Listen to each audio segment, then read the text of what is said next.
I am here with Amy, and Amy has a story to tell us. So, this is Amanda with Texas Education 911, and we're bringing you breaking news. So, Amy, please tell us what happened. Tell us when and where and the location. We just want to give you the floor, and thanks so much for stepping up and being brave enough to share your story. Absolutely. I am in Canyon, Texas. Our district is Canyon ISD. And our story really could go back to our son's freshman year of high school. He's a bright kid with just a great work ethic. He's a freshman in college now, but he was just not challenged in high school. Academically, his high school was very lame. They were constantly left to play on their phones in certain classes or were just watching movies. We started counting the number of days one teacher had them watching movies in class. And I'm talking about regular, dumb, crass Hollywood movies. And it was about 30% of the time. His junior year, his math teacher quit with like 3 months left in the year, and they didn't replace him. So that really crippled him in math. And then also just the usual fallout from the culture rot and our district's attempts at social engineering, pushing their mental health agenda and SEL stuff. So I asked him to describe high school in one word, and he said degrading. So things got really bad in the spring semester of his senior year. We were so just really worried. So we started looking into how to homeschool him. And Canyon ISD uses software called Skyward to track grades and progress. So we tried to figure out exactly what he lacked to graduate. Well, our son said, just use the graduation status portal. The problem was when we logged in as his parents, we didn't get access to that portal. Only the student did. We didn't even see it. So that was a big red flag for us. Why is this information being given to the students but not the parents? So we logged in with his login and saw that the information in the graduation portal was wrong. It said he still needed to take classes that he had taken the previous year or 2 years before. So it was just a mess. And at that point, we asked to meet with his counselor. And as soon as we sat down with her, she said basically, oh, hey, oops, you already met all the graduation requirements in December. It turned out a dual credit speech class he had taken also satisfied his one remaining English requirement. And they've offered this class since 2014, so she should have known that. So in all of the planning meetings, course selection meetings, she never realized or never told him that he was already finished. So we were left wondering, is this incompetence or dishonesty? I mean, how can you tell? So that began our grievance adventure. And really, we were lucky to know that there was a grievance process. We still meet parents that don't even know there is one. Every district has one. So in our level 1 meeting, the district representatives we met with, this would have been one of the assistant superintendents and the director of secondary school leadership. These gentlemen acted completely surprised and just mystified, couldn't explain why these things had happened or even what they would do to make sure it didn't happen to another student, which was really at that point the big concern of ours. The horse had already left the barn as far as our son was concerned, but we wanted to know if their system was broken or just being ignored or what. Anyway, the whole level 1 meeting was just really unsatisfying, no real answers, gaslighting. It was gaslighting. So we went to level 2, and that meeting was with a different assistant superintendent, and that meeting was just pointless and weird. She talked about how her daughters loved our high school and they were really involved and had all these great friends, and she was sure they wouldn't want to leave early, air quotes early, because really it would have been right on time. Like there was something wrong with our son for not wanting to stay beyond what was required, like he'd done high school wrong or something. She tried to make the case that he should stay in school because he was on one of their athletic teams. Like, gee, we know the prisoner has served his term, but he really seems to enjoy the prison gym. So let's just not say anything, just completely tone deaf. Yeah. And then when she saw she wasn't going to talk us into making him stay, she got really deep and asked us, what is high school? like this heavy philosophical question. What is high school? I mean, how do you answer that? I guess she was trying to trap us into saying it was 4 years. I don't know, but we left that meeting like, what the heck just happened in there?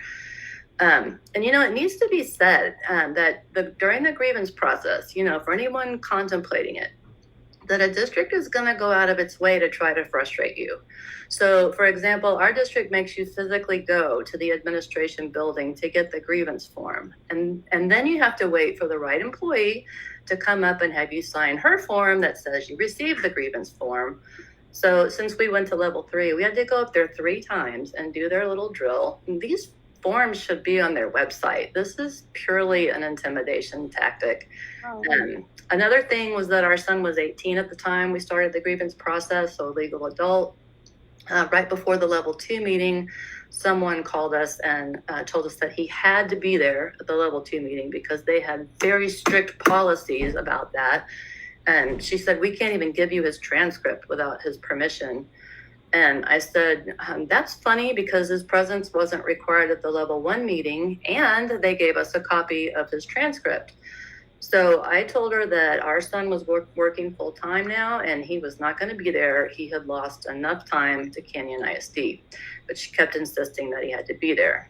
But the FNG policy, the district's grievance policy, clearly allows for him to appoint us as his representative simply by writing a letter appointing us as his representative. So she seemed to have no knowledge of that. So again, intentional or incompetent, hard to know.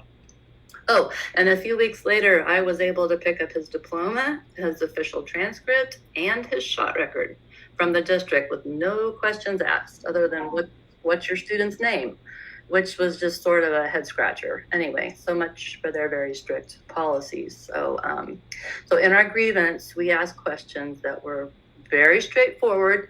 And in return, we were given these very lengthy non-answers and just like weasel words. So, for example, we asked what procedures they had in place for notifying kids about their graduation status, and asked if they had followed these procedures in our son's case. So we got pages and pages of student handbook stuff, and we're told that yes, these are the procedures and they were in place, which doesn't answer the question, did you follow them? And we got that one multiple times throughout the process. These procedures were in place, and that's great. But of course, it turns out they didn't follow them. And they also played this game of, well, your son didn't declare an intent to graduate early, so that's on him, which completely mischaracterizes what happened. They hid his graduation status from him. So how is he supposed to declare he wants to graduate early? It wasn't even on the radar because he didn't think he could. And we wouldn't have been able to figure it out anyway, since the information they were giving us was wrong. That would mean we knew more than his counselor apparently did. So they did this over and over again, just refusing to make these distinctions. So we get the response to our level 2 grievance, which is a long list of the procedures that were in place. And we saw that they were supposed to have gotten our signature when he was in 9th grade on something called a personal graduation plan. And this didn't sound familiar at all. So I asked for a copy of it, which they could never produce because we never signed anything, never even saw the form. We weren't informed of the meeting where all of this was supposed to have happened. So we started probing a little deeper, and it turns out that the personal graduation plan isn't just district policy, it's also in the Texas Education Code. In fact, a lot of what is in the student handbook is actually law. They don't tell you that, like it's not footnoted or anything, but it is. The law in our case is TEC section 28.02121, which says that they had to get our signature on this graduation plan. And they're also supposed to update us if any change is made to that plan, and they never did that either. So now in the level 3 hearing, we were able to say y'all violated the law, and the assistant superintendent had to acknowledge to the board that this was true.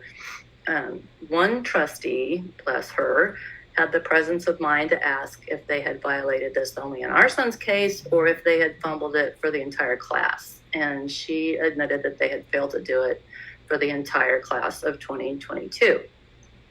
And later in the meeting, it became obvious that they've never followed this law.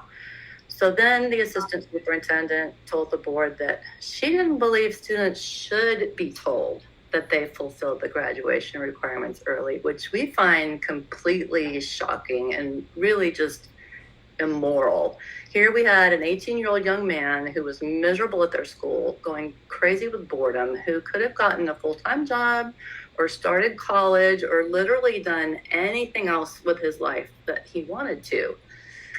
She told the board that telling kids they were free to go could cause stress for the student. I mean, this is just completely arrogant. She basically sat there and said, we know better than the families what's best for these kids, and it should be our call.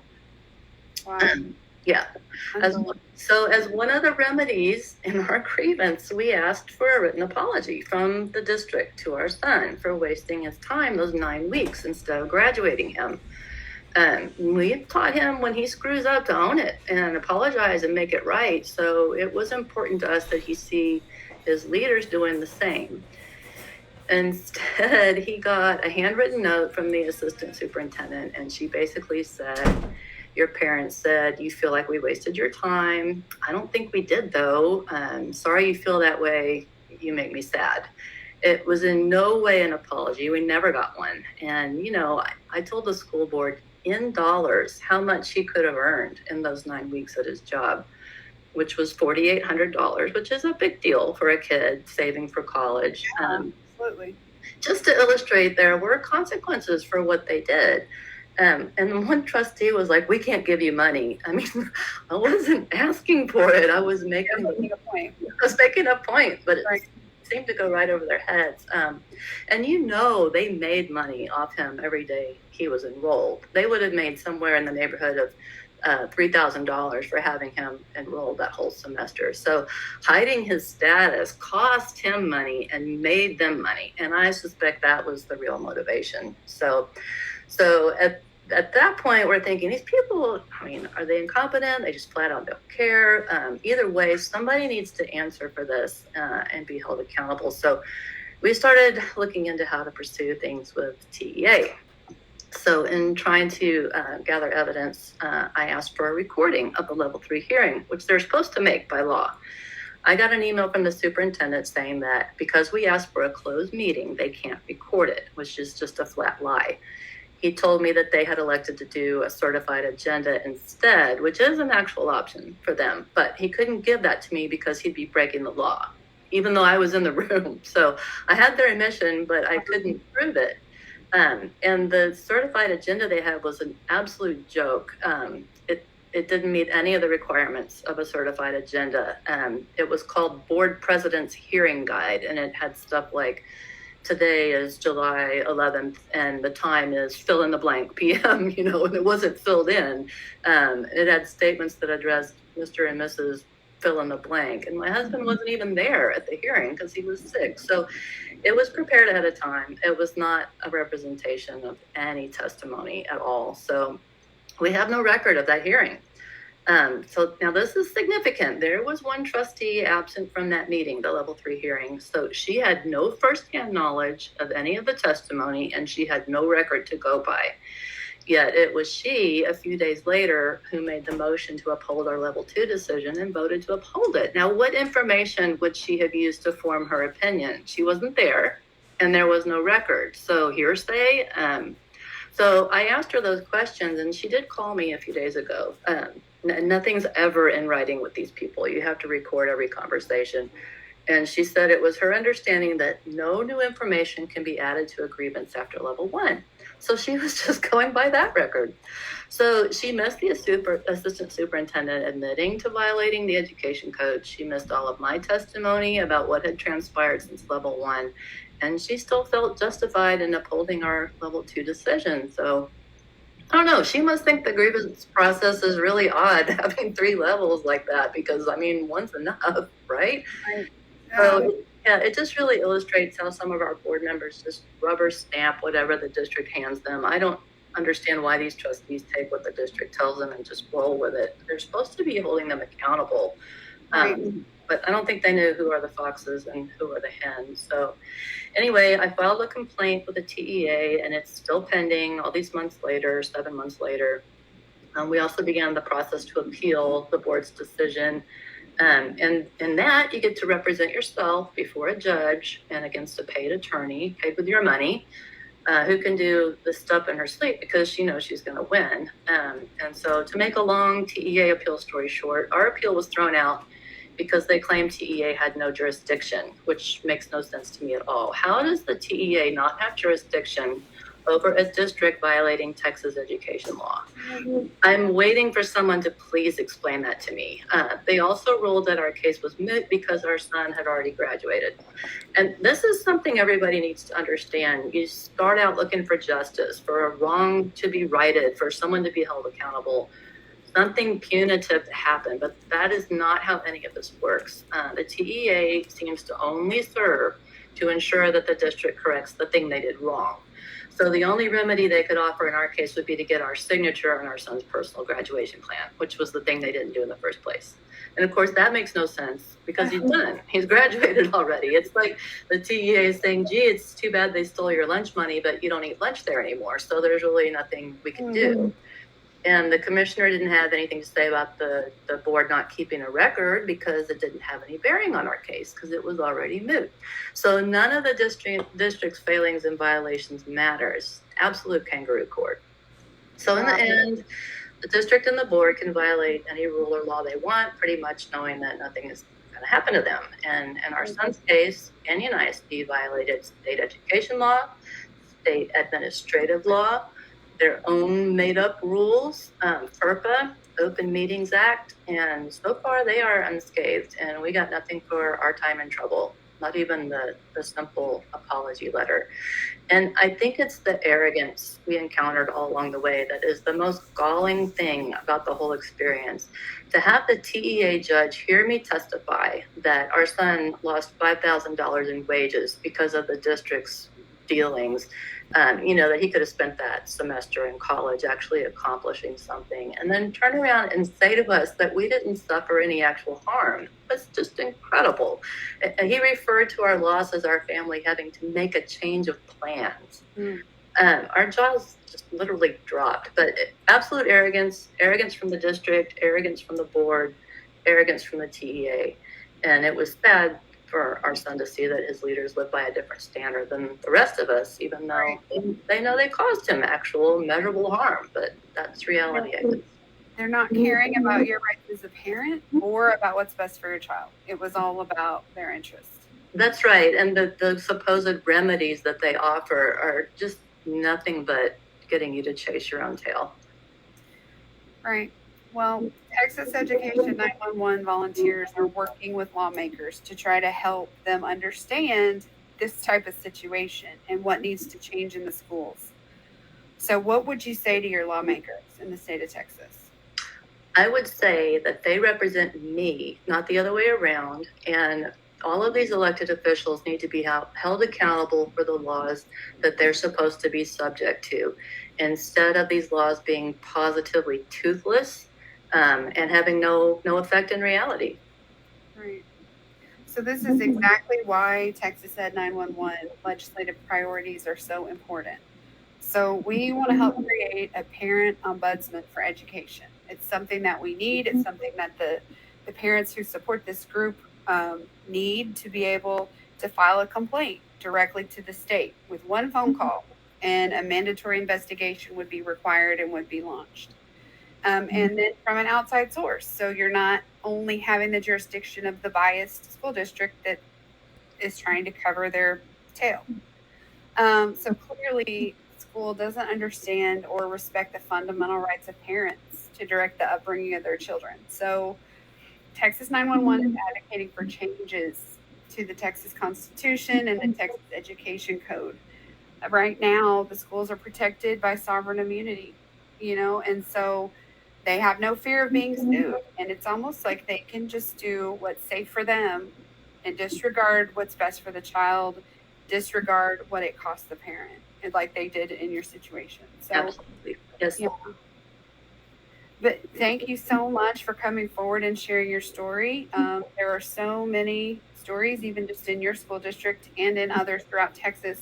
We're really hoping that this can make an impact and that I'm sure there are hundreds of other parents that needed to hear this, needed to know that there's a grievance process, and the districts are required to follow this, and they need to post those forms. They need to make people aware of the process.